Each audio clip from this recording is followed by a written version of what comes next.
Cotswold Way is a long distance path of about 103 miles, I think it is. It starts, well, from one end. There is no start and finish, you can choose either end. So you can go from either Chippinghampton to Bath, or Bath to Chippinghampton. So your choice of start and finish is up to you. The Chippinghampton end is where the most hills are. You have Cleve Hill, you have Broadway Tower in the hill, a few other big hills as well. So the hard part is up this end. It does get easier the closer you get to Bath. Let me show you some of the scenery around here. You just teach your children to do the same as what you've done. All parents have a duty to their children to look after them the best they can. If you're addicted to fast food, you don't pass it on to your kids. Try and educate them. Takeaway here and there is okay, as long as you're exercising, and this is the main thing. To get out into the woods, to get out, walk across a field, a park, to breathe fresh air, to put down your mobile phone and not worry about texting or taking photos of yourself and sharing it on social media, Facebook and the likes. Do something for yourself. Go out, a pair of trainers to start off with, just walk across the park. Start slowly and build it up. But I'll warn you now, it is a bug. And when you get the bug, you want to do more and more, and then you become competitive, not with other people, but with yourself. Pushing yourself that extra mile. There is nothing like completing a course or a walk that you've set out for yourself. Doesn't matter how long or short it is. Just getting back and thinking, yeah, I've done it. So that's my mission, to get people off the couch and out walking on in the woods and paths. So hopefully, even if we can just get a couple out, it'll be well worth it. So one of the main reasons for building a villa, be it Roman or a medieval castle, in that particular location is access to water. That's what determines whether that, and strategic viewpoints, obviously, to defend. But just here we have this water. It's a spring, and the water looks extremely clear. I'm not going to try it. Had I brought my water purification kit with me, I would have tried some of that. Thing is though, water can look clean and pure, but you don't know what's further upriver or upstream. I would say that is pretty good, but I would put it through my water purification kit or boil it. It looks clear, doesn't it? So clear, part of me just wants to take a mouthful of that. Beautiful.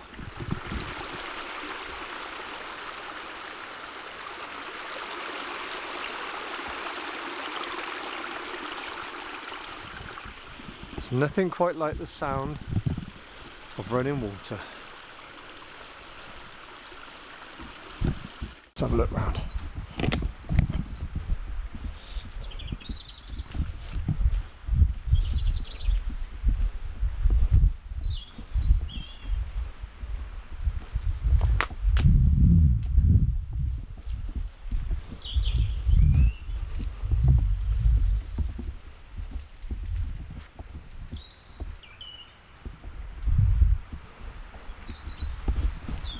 Now this little brook that you can see, a stream further down by the line of the trees down there, is a proper stream, little river.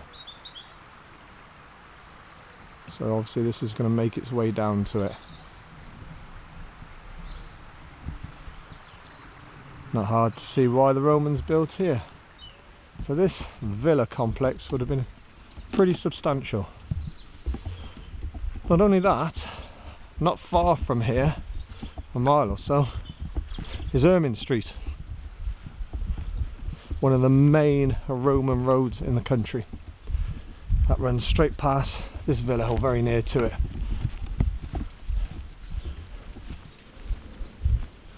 So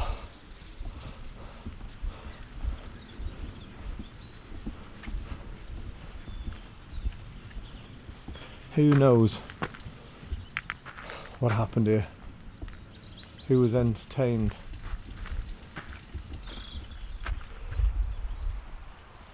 The Romans brought a lot of good to this land, but when they left they took it with them.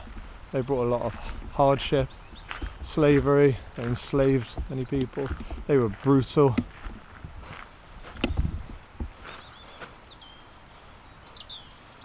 There's some terrible, terrible things. So they shouldn't be glorified too much. They were oppressive, ruthless race. It was Roman rule, their way or no way, and they ruled by the sword. They were here for some 300 years, and there's still much of Roman Britain still to be uncovered, found and excavated.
Great Witcombe Roman Villa.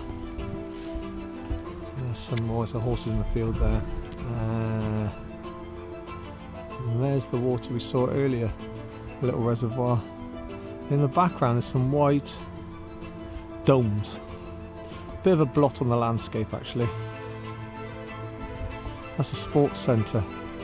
Inside those domes are tennis courts and five-side football pitches.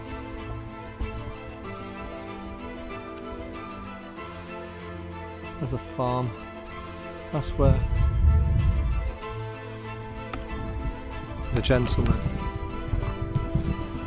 sadly lived, who I mentioned earlier, who passed away. Right, we're now going to make our way back to the car. Okay.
Okay, that's the villa done. Make our way back to the car now. Put my hat on. So glad I got my hat back. Have to be a little bit more careful in the future. Let's get this right. So, as I say, today was a bit of a trial. Test out some new equipment. I've learned a lot. So I've learned that you can't use this type of monopod with gloves. Not this one, it slides straight through the gloves. So my other one would be better because it's got something I can grip hold of. This is just a metal tube, but it served a purpose. You can see the little stream now. I'm just gonna pan it around.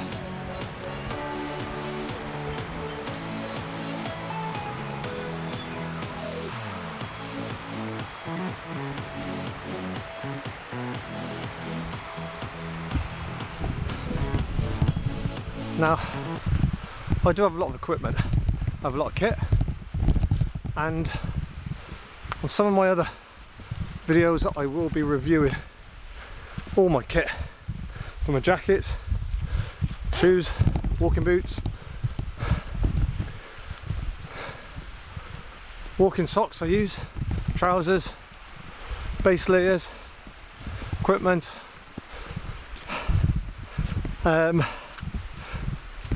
None of it has been given to me. I've purchased all of it. So, honest reviews. So that's to come.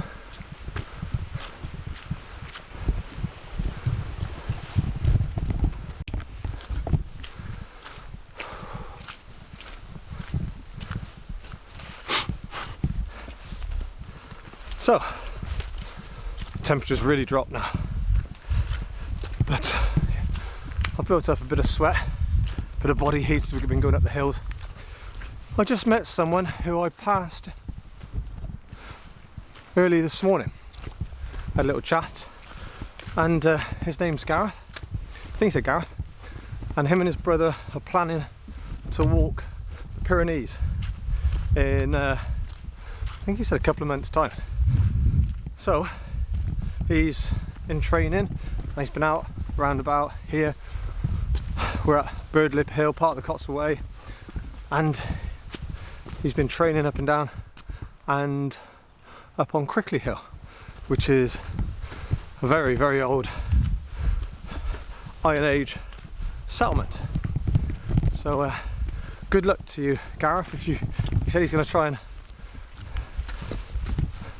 check out the channel. So good luck for your up and coming walk. Wish you all the best. That's what's so nice about walking, going out. Meet so many lovely people. Just talk to them. People are happy to share their experiences and their knowledge, and offer any help. It's yeah, decent people. Right. It's alright, just balancing on the edge of this muddy patch. There you go.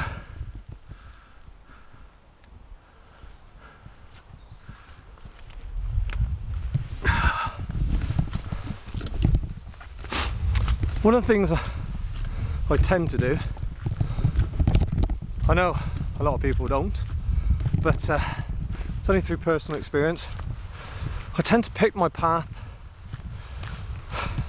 quite well. I don't want to walk through mud for the sheer sake of it. I've been out, I've done that. You cake your boots up in so much mud, and then you got to stop and clean them off. So you can't help walk through mud, but you know, if there's an alternative, I tend to pick my path that's less muddy.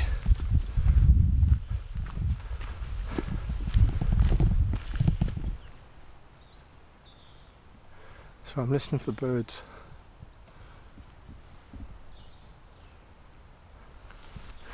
What's lovely about this wood I'm in? It's alive. It's ancient. It's what we call a natural wood. Ancient woodland. Next to no fir trees in here. Some of the walks I do, you come up across fir trees, pine trees. Back in the day, landowners were encouraged to plant these trees. They got good tax breaks. Everything at one time was being made of pine. It was so fashionable, but not anymore. The trouble is, these forests, these planted forests, shut out all the light.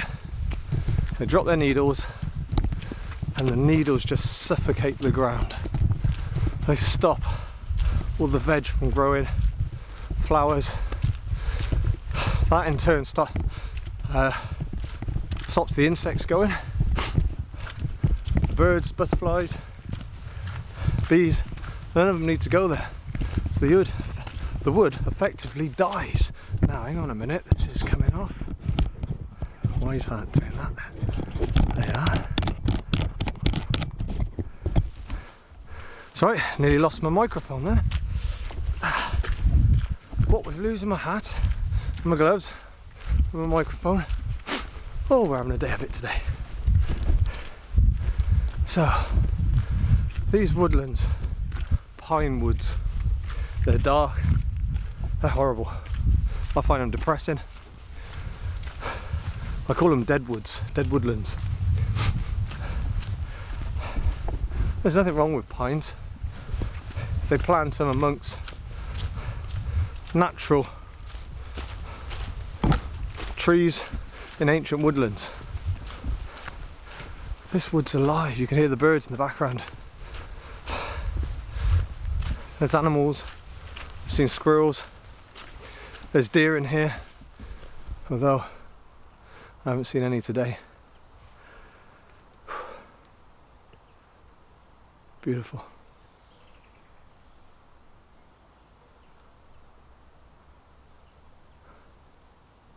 I just love this.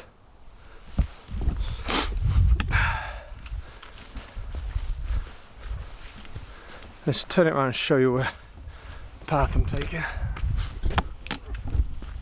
You can see, still pretty muddy. So we'll just cross here.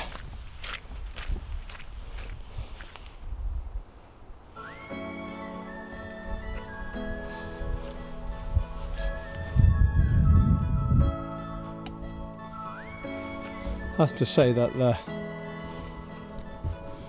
Cotswold Way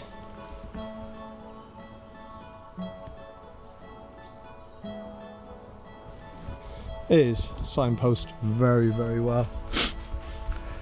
I don't know about all of it. I've not done all of it yet. And I say yet because that may change in the very, very near future. Oh.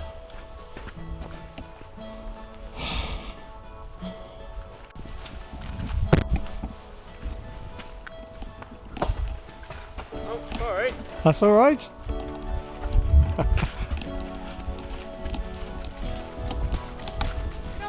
Hello. Hi. That's the way to travel, isn't it? It's pretty good, especially through the mud. We're lucky. Yeah.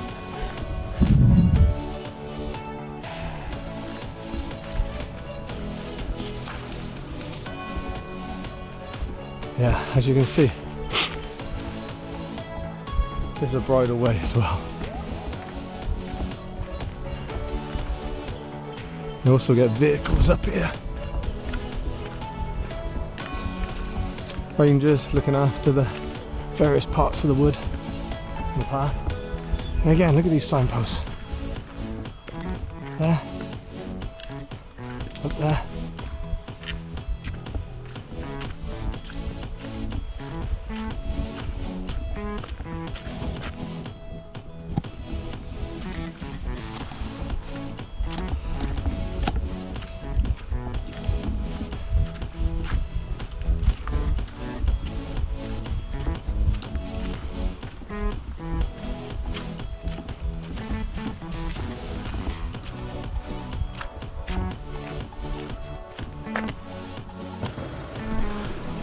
Okay, we are back at the car, the Royal George. Thanks for joining me, hope you enjoyed the walk, and look out for some more. Give us a like, a share, or you can also subscribe so you'll be notified of any new videos up and coming. Okay, till next time, this is the Silver Hiker saying goodbye. Thanks for watching and take care to prepare properly.